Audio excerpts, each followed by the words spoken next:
Good evening and welcome. You're watching The Big Story on NDTV Profit and I'm Nupur Talwar Suri. Now, the market regulator, SEBI, has flagged close to 9,000 instances of misleading or unlawful posts on social media in what is being seen as the beginning of a crackdown on Finfluencer or financial influencers.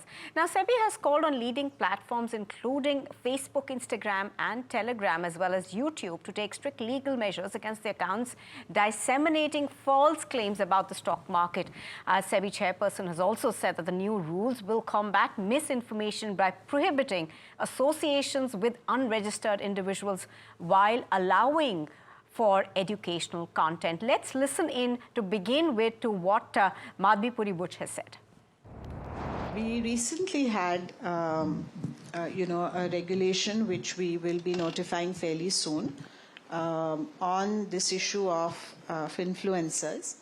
And as you know, and as I've articulated, that we do not have jurisdiction over just anybody, right? I mean, the fact that it's called social media, at the most granular level, it starts with me advising my brother on something, right? It starts from there. And also the platforms on which they operate, we have no jurisdiction over them. So the way that our regulation is now framed and about to be notified is that our regulated entities, people who come under us, brokers, mutual funds, exchanges, etc., they cannot have any association with entities who do these following wrong things. And what are those wrong things? Basically two. Either if you're giving investment advice when you're not registered with SEBI, or if you are making claims of performance which you are not entitled to make and not permitted to make, then these two things are not allowed. So therefore, none of our people can actually associate with them.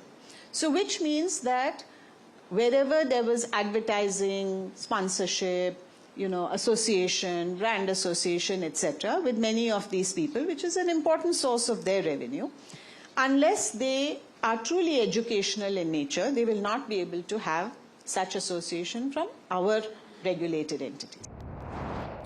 In fact, let's go across first to Charu Singh of NDTV Profit to explain to us what this really means for influencers. Hi, Charu. Charu, break down what this could entail for Finfluencers.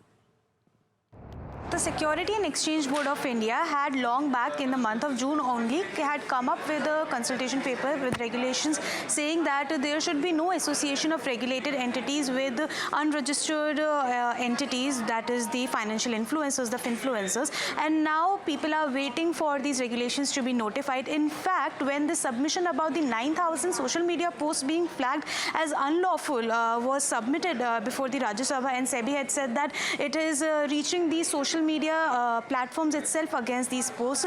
Even on that day, SEBI chairperson Madhvi Buch at an NSE event had said that they are planning on notifying these regulations soon. And let's see how that plays out for the regulator. All right, thank you very much, Charu, for joining in. We are also now joined by our partner at Finsec, law advisor Sandeep Parekh, and market veteran Sunil Subramanian for more insights on this. Thank you, both of you gentlemen, for joining us, and good evening. Sandeep Parekh, if I could come to you first. Now, SEBI's latest action, of course, comes as part of consistent effort that we've seen since, I think, 2023, to curtail stock and investment advice from financial influencers.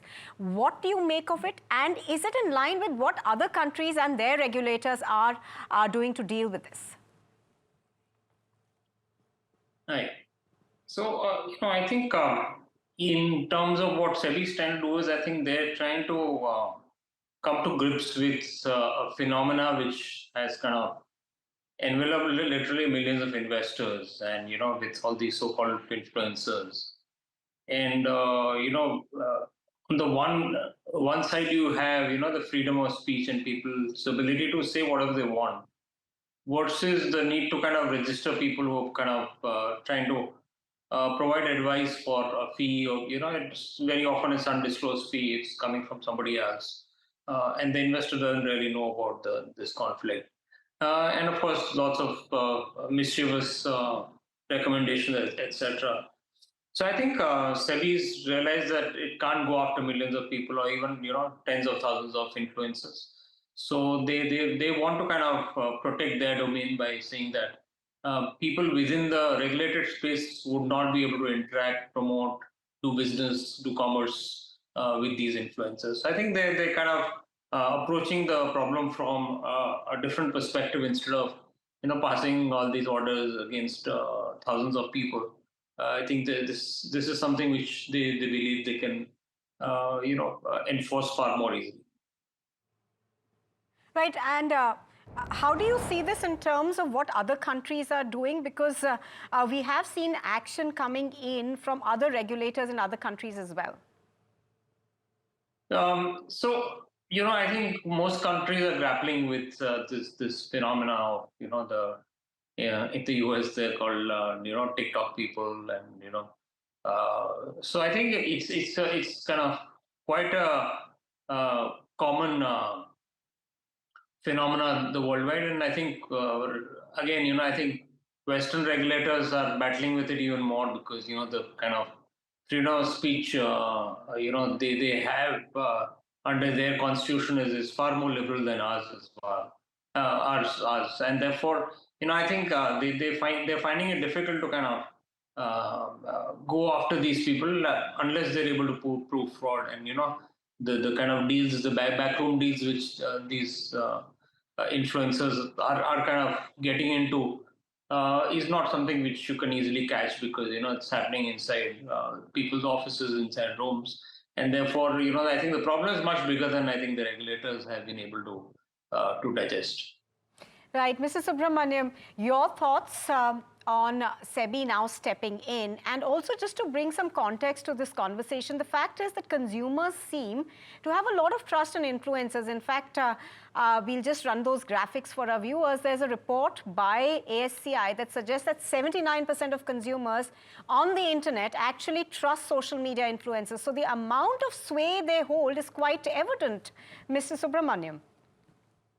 So I think that this is part of a larger problem, and I think this is one angle to it. So if you look at it, there's the derivatives trading problem, there is the actual stock trading, intraday trading problem, and then this is the actual buying of stocks through Finfluencers.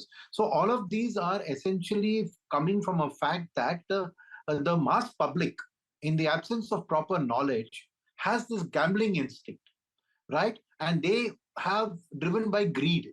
And typically, if you see, I think it's started with COVID, because it's during COVID that with the lockdown and people working from home, so they had a lot more time, the explosion of the internet and Google and YouTube and everything meant access.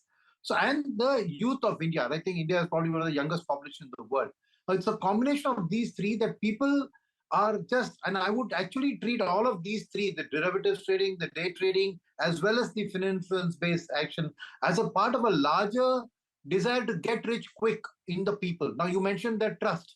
Now, if he's coming from a place where he says, I want to get rich, and somebody is giving him a stock idea, which can, double in a few days. So naturally, he's happy with those people. He's trusting them because these people put up fancy charts. And one of the big problems with our industry, and not just our industry, but is the fact that there's so much jargon involved. And especially with technical analysis, there's so many head and shoulders, double top, double bottoms. So kind of jargon, and people use that. And when people get swayed, and the problem there is actually financial literacy. People don't have any knowledge about the intricacies of the stock market and what happens. And on top of it, the problem, you refer to other countries. Now, the difference between other countries and India is the very low liquidity of our market. You see, the BSE 500 or the NSE 500 index, it's a 500 stock index, right? Top 100 companies account for 74% of the market cap. The balance 400 are just 25%. And what about the balance 5,000 other stocks? So most of these Finfluencers don't deal with these large caps or larger mid caps. They're dealing with the micro caps, penny stocks, telling them it's a get rich quick scheme, it's a Ponzi scheme. So I think what SEBI is doing is, I think, very, very good.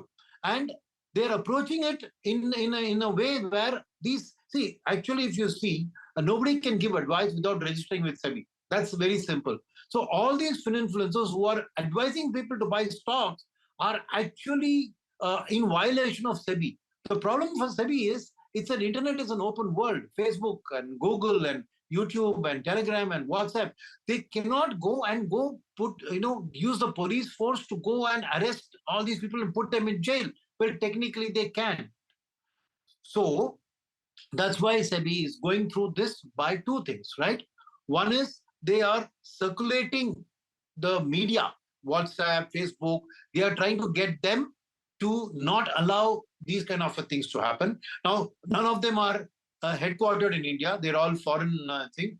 The extent to which SEBI's regulation has an impact, I think there's a lot of influence which will need to be used. And I think the IT and Telecom Ministry will also get involved. But that's one way to make sure, because when you get to other kinds of content like porn or political or terrorist content, the country is able to get these websites to stop and control that. So I think similarly, if these kind of stock advices can be stopped at that level, that'd be wonderful. We'll have to see the progress they make. The second, of course, is registered entities. And like the chairman's speech you saw just now, what he said is these people offer their services free to customers very often because they're getting financed by a regulated entity who is using them as a kind of an investor expansion program, saying if these guys come in, then maybe we can tap them to come into our business, whether it's brokers or mutual funds or whatever. So I think cutting off that chain of income for these influencers is a very significant step. And I think as and when those regulations are actually notified, you will find that a big source of income will dry up for these. Now, that being said, right, you can see that the large increase in demat accounts. I think today we have 15 crore demat accounts, but there are only 5 crore mutual fund investors. So clearly, as you can see, mutual funds, which are a vehicle for long-term wealth creation, have only 1/3 the penetration of somebody who wants to get rich quick through stocks. So I think clearly one of the other things is to do financial literacy. And I think SEBI, along with the National Stock Exchange, they have a Patal Ganga facility. I think literacy of the people, making them understand that stock market can be a powerful wealth creation tool, but it's not a get-rich-quick scheme. And I think that gambling mentality which is driving people, I think we have to tackle that at the root. So I would say some more regulation, some more action on the financial literacy front will be also expected in the coming days. Absolutely. Mr. Parekh, just touching upon what Mr. Subramanian said, while, SEBI can put in place a framework largely to deal with this, do you think that some of this burden of educating these first-time investors should actually also lie with brokerages and investment advisories and so on and so forth? Because they also, a large number of them also associate themselves with these financial influencers.